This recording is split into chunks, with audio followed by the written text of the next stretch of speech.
যে কথাটা আজকে বলতে আসছি, আমি শুধু একমাত্র ইন্ডিয়ার উপরে কথাগুলো বলতে আসছি যে ইন্ডিয়ার জন্য আজকে আমাদের দেশের পরিস্থিতি খুবই খারাপ। সবচেয়ে বড় ক্ষতিগ্রস্ত হয়েছে আজকে আমাদের সে নোয়াখালী, কুমিল্লা, কয়েকটা জেলা আজকে ক্ষতিগ্রস্ত আজকে শুধু ইন্ডিয়ার কারণে। আমি ইন্ডিয়াদেরকে ভালোবাসতাম, কিন্তু এখন আর আমি ইন্ডিয়াদেরকে ভালোবাসি না। কারণ আমি কয়েকদিন আগে আমাদের দেশে যে সরকার পতনের যে কাহিনিটা নিয়ে হয়তো হিন্দুদের উপরে একটু অত্যাচারী হয়েছে, সেটা নিয়ে ইন্ডিয়াটা বসে বসে সেখান থেকে যে ধরনের দেশের প্রতি হুমকি টুমকি আমাদের দেশের এটা করবে ওটা করবে যত ধরনের গালাগালি আছে ওনারা করছেন।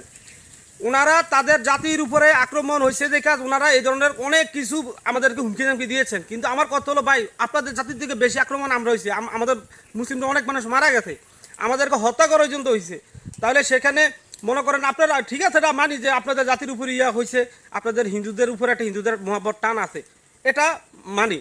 কিন্তু আজকে যে আপনারা বনের ফানি দিয়ে দেশটার যে এই অবস্থাটা করেছেন, এই দেশে তো হিন্দুরা বাস করে, হিন্দুরা কি ক্ষতিগ্রস্ত হয় না? হিন্দুদের কি কোনো ক্ষতিগ্রস্ত হয় না বলেন? হিন্দুদের তো ব্যবসা বাণিজ্য হইতে মাছ মুছ অনেক কিছু ঘর বাড়ি সব কিছু যে ভাসিয়ে নিয়ে গেছে, এই বন্যার পানি সব কিছু তলে নিয়ে গেছে, অনেক হিন্দু মারও গেছে। সেখানে আপনার মানবতা গেছে কই? এখানে কি শুধু মুসলমানরাও ক্ষতিগ্রস্ত হয়েছে? দেখেন, এই দেশে আমরা হিন্দু, খ্রিস্টান, বৌদ্ধ, মুসলিম সবাই কিন্তু বাস করি। এই দেশটা আমরা সবাই একত্রিত বসবাস করি। এই দেশের সবাই নাগরিক, এই দেশের সবার আইডেন্টিটি আছে। অতএব আমি আমার দেশের যে হিন্দু যারা জাতি আছেন, আমি হিন্দু জাতিদেরকে একটু উদ্দেশ্য করে বলি, যারা আমার দেশের হিন্দু ভাইয়েরা আছেন, ভাই ইন্ডিয়া কখনো আমাদের বন্ধু না, হতেই পারে না এটা আমাদের বন্ধু। কারণ আপনার এই দেশে আইডেন্টিটি আছে, আপনার জন্মভূমি এটা, আপনার মাতৃভূমি এটা, আপনি এখান থেকে ছোটতে বড় হয়েছেন, এখানে বেড়ে উঠছেন, এই দেশটা আপনার, এই দেশের সাথে আপনার মায়া ইস্ত জড়িয়ে আছে ভাই। অতএব এই দেশে এক জায়গায় থাকলে একটু ঠুনাঠুনি হয়, একটু ঠুনাঠুনি হবেই। কিন্তু আজকে দেখেন, আজকে আমরা ইন্ডিয়া যাইছিলাম, আমাদের পাসপোর্ট লাগে, আপনারও কিন্তু ইন্ডিয়া যাইতে হলে পাসপোর্ট লাগবে। এমন না যে আপনাদের জাতি দেখে আপনাদের ফ্রি ঢুকে নিবে, এরকমটা না। অতএব আজকে যে ক্ষতিগ্রস্ত শুধু আমরা একা হই না, সাথে আপনারাও কিন্তু হয়েছেন, সাথে কিন্তু আপনারাও হয়েছেন। তাহলে আপনারা দয়া করে, মানে আমি যেটা বলতে চাইতেছি, আজকে যে যে ছোটো ছোটো মাসুম বাচ্চা হইতে সবাই যে এই যে পানির সাথে তলে গেল, এই যে মানুষগুলো মারা গেল, বলেন একটু হৃদয় কি কারো কাঁপে না? বলেন, যদি মনুষ্যত্ব থাকে থাকে একটু আমরা বুঝান যে আপনার কি হৃদয়টা কাঁপে না এই দৃশ্যগুলো দেখার পরে? ওরা আম করে শুধু ঠেডি দেয়, এটা দিবে না, ইন্ডিয়া ওটা দিবে না, বাংলাদেশে এটি সব অফ করে দিবে, বাংলাদেশে কোনো কিছু দিবে না। আরে ভাই, আপনারা কি আম করে ফিরিয়ে দেন? আপনাদের দেশে উৎপাদন হয় সেল, আপনারা আমগো দেশে দেন, আমরা অর্থ দিয়ে কিনে আনি। আপনারা যদি এগুলো সেল না দেন, তাহলে কিন্তু আপনার দেশে এগুলো পয়সা নষ্ট হবে, আপনাদের কৃষকের সমস্যা হবে, আপনাদের দেশের সমস্যা হবে, অর্থনীতি ডাউন হয়ে যাবে। কিন্তু আপনারা না দিলে কি ভাই, আমরা না খেয়ে মরে দেবো?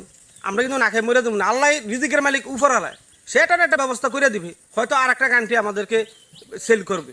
আমরা তো ভাই যেখানতেই আনি, পৃথিবীর যেখান থেকে আনি আমরা তো কিনে আনতে হবে, আমরা তো ফ্রি দিচ্ছেন না।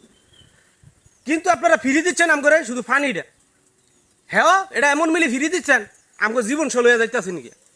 আমগর নিরাপত্তা সব কিছু, আমগো ভূমি, আমাদের বসত বাড়ি, ঘর বাড়ি সব তলে নিয়ে যাইতেছেন। এটা নিয়ে আম করে ফ্রি দিতেছেন আপনারা, এটা তো আপনারা ক্ষতি করতেছেন ভাই। আপনারা ইন্ডিয়ান মানুষ, আজও আপনারা ভাই শুধরাবেন না, এটা জীবনও শুধরাবেন না।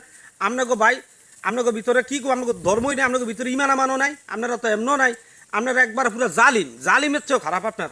আপনাদের ভিতরে কোনো মনুষ্যত্ব নেই, যে তুলা মানুষ মারা গেছে আপনাকে হৃদয় কাঁপে না। মানে দেশটা ছোটো দেখে আপনাদের মানে যেরম ইচ্ছেরম করতে মন চাইতেছে নাকি?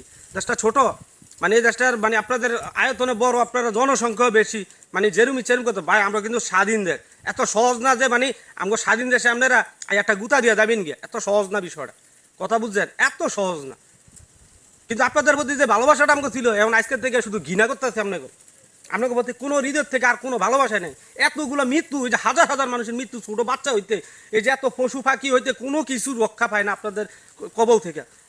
মানে এই জায়গার থেকে অন্তত আপনাদের প্রতি আর ভালোবাসা কখনোই আসবে না, হৃদয় থেকে আসবে না। আমি এবার আরেকটা কথা বলতে চাই, আমি যে কথাটা বলতে চাই সেটা হলো, আমার দেশের যারা জনগণ আছেন, আমাদের দেশের যারা আছেন, যারা প্রবাসে আছেন, যারা বিভিন্ন ব্যবসা বাণিজ্য বিজনেসের সাথে জড়িত, সাধারণ জনগণ হইতে সবাই একটা অ্যামাউন্ট ধার্য করেন, প্রবাসীদের আলাদা একটা অ্যামাউন্ট ধার্য করেন, যারা ব্যবসা বাণিজ্য করেন তাদের একটা আলাদা অ্যামাউন্ট ধার্য করেন, যারা সাধারণ জনগণ তাদের একটা অ্যামাউন্ট ধার্য করেন, কইরা সবাই একত্রিত টাকা পয়সা দিয়া আমরা আর একটা গেট বানাবো, ওর বিপরীতে একটা গেট বানাবো, যেন ফানি বাংলাদেশে অন্ত দূরের কথা, উল্টা মনে করেন ফানি হেরা ছাড়লে উল্টা আবার হেয়াগো দেশের দিকে ব্যাক করবো, যেন আমগো দেশে না ঢুকে ফানি। এই ব্যবস্থাটা প্লিজ দ্রুত করেন। এই ধরনের জিনিস আমরা প্রত্যেক বছরে বছর আর নিতে পারতেছি না। ইন্ডিয়া যে হারে শুরু করছে এটার জন্য কেউ কোনোভাবে শক্তভাবে ইন্ডিয়ারে কোনো মানে কিছু বলতেছে না।